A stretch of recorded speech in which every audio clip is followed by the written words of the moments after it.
حضرت عمر فاروق گزر رہے تھے تو کسی باغ کے کونے میں کھڑے ہو کے کچھ بچے چھوٹے چھوٹے بچے وہ کھجوریں اکٹھی کر رہے تھے. تو حضرت عمر نے کہا کس کے باغ میں لگے ہوئے ہو؟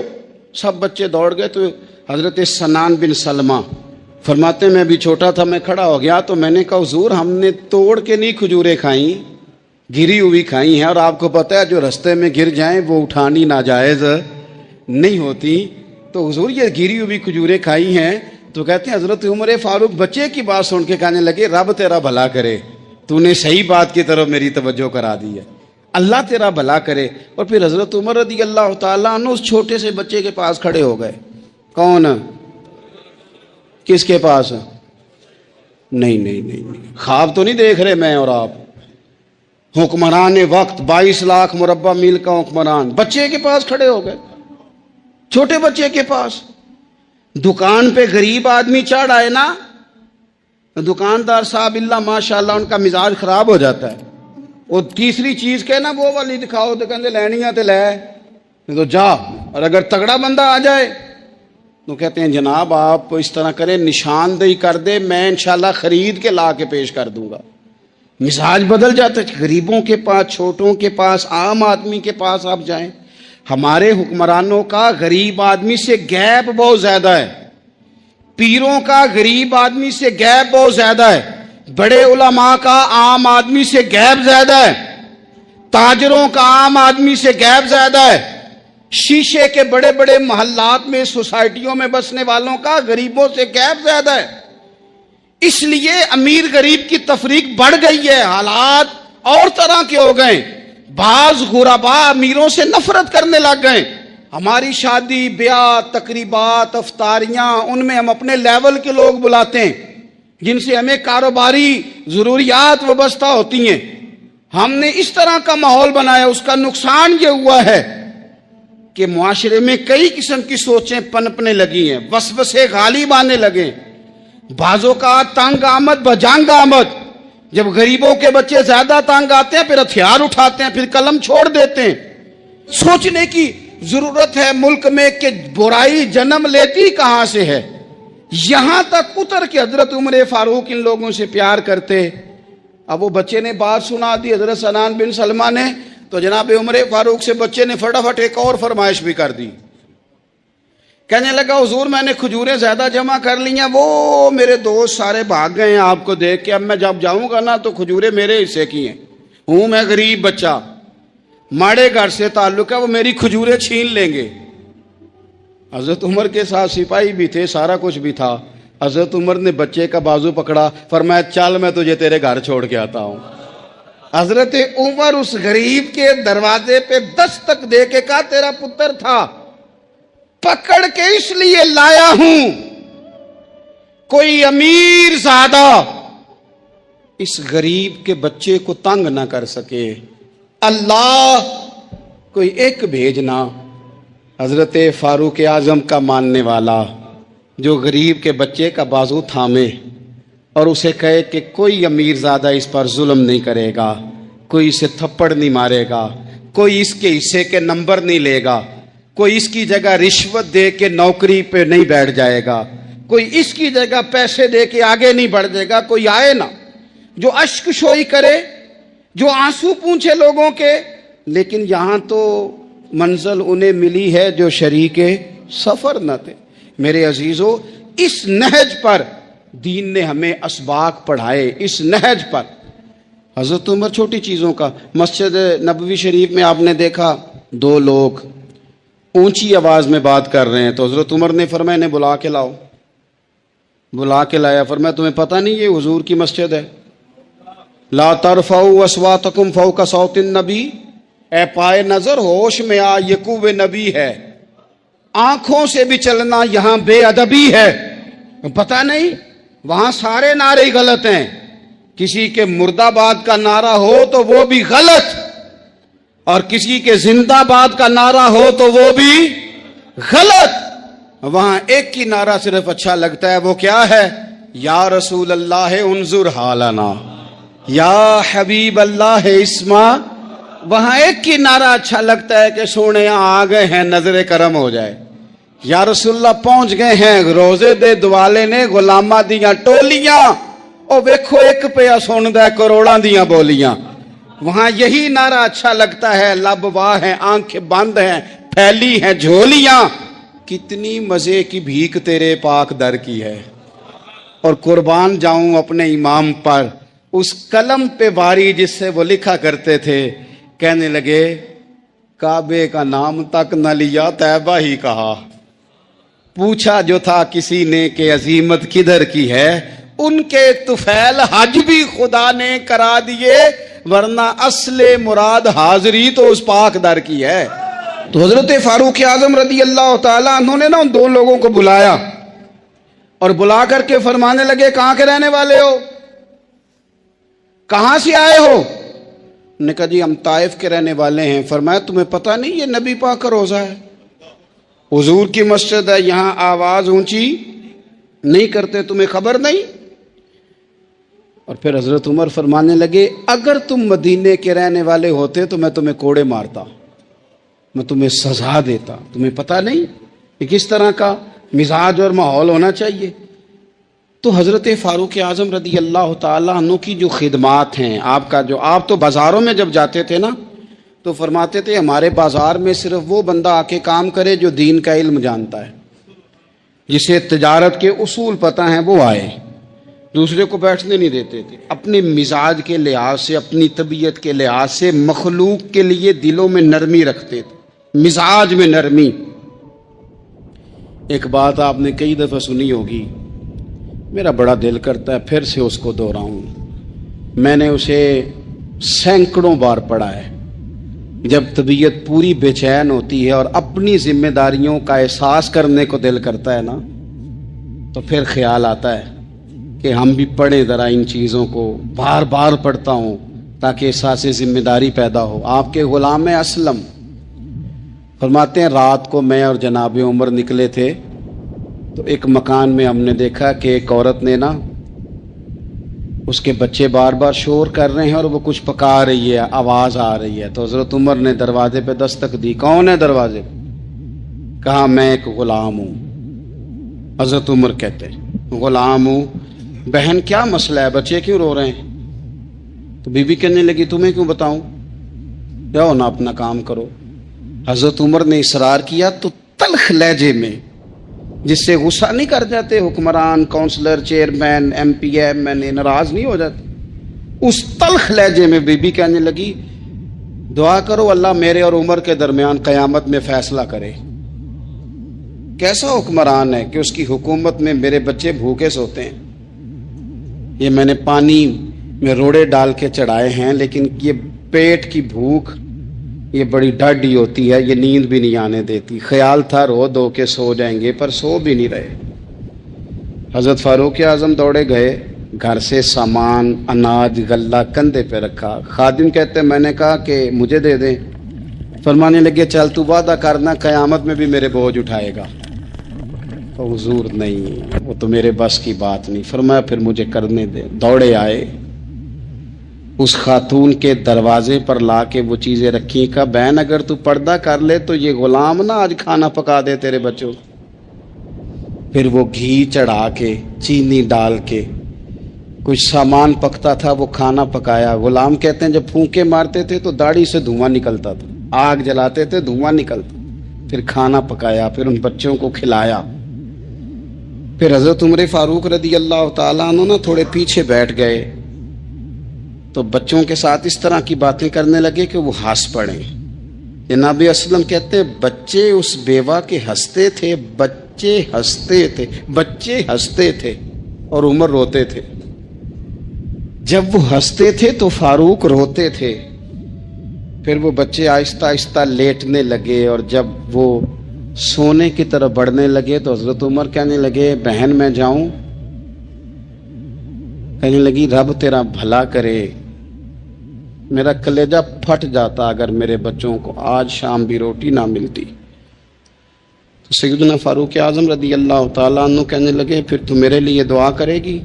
کہنے لگی میں دعا کرتی ہوں اللہ عمر کی جگہ تیرے جیسا کو نیک آدمی بٹھا دے تو حضرت عمر کہنے لگے ایک چھوٹی سی گزارش بھی مان لو گی؟ کہا کیا؟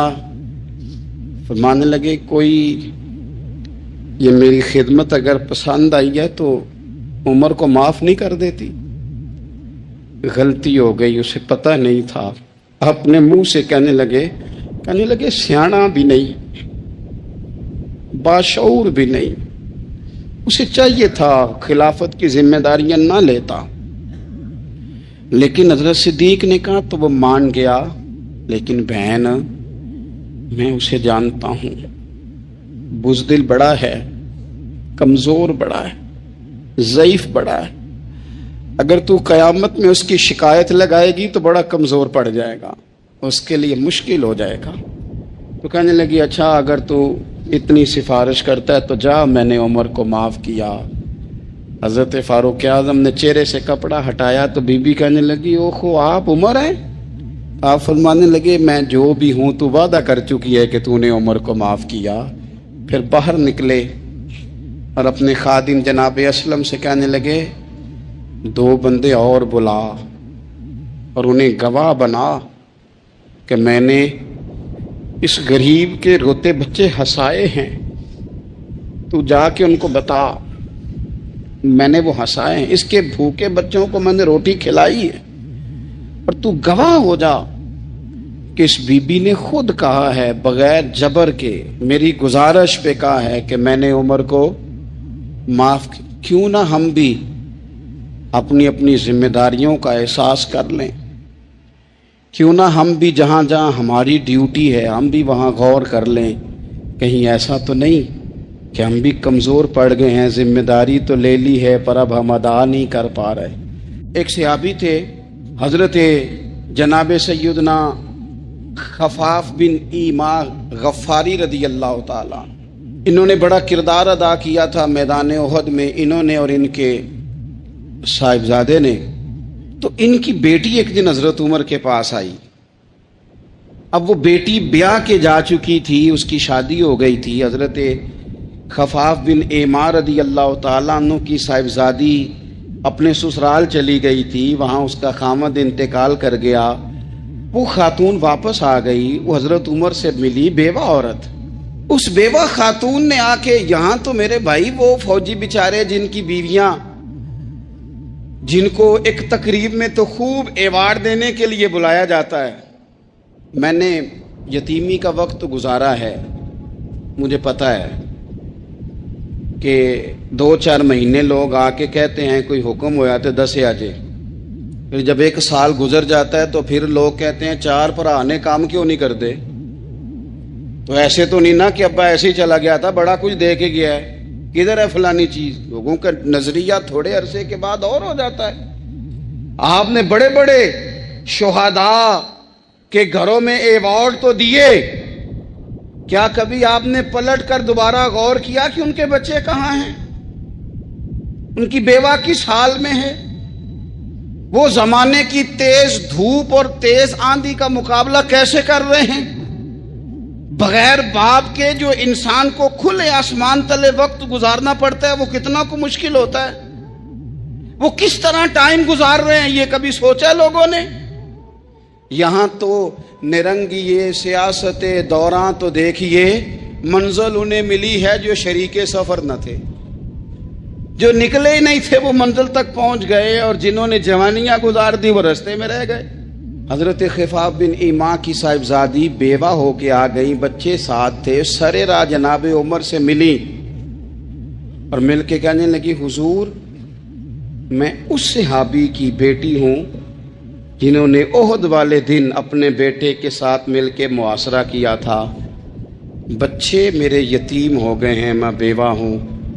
حضرت فاروق اعظم رضی اللہ تعالیٰ عنہ نے فہرست نہیں مانگی، خرچے کی ڈیٹیل نہیں مانگی، تم آنا فلانے سے ملنا، پرسوں 9 بجے آ جانا دفتر، یہ کوئی بات نہیں کی۔ حضرت عمر غور سے کھڑے، اس بیٹی کی بات سنی، چھم چھم سیدنا فاروق کی آنکھوں سے آنسو گرے، دوڑ کے گھر گئے، ایک اونٹ نکالا، وہاں سے مال غنیمت کا مال کے بھر کے 2 بوریاں، اور بوریوں میں کیا تھا؟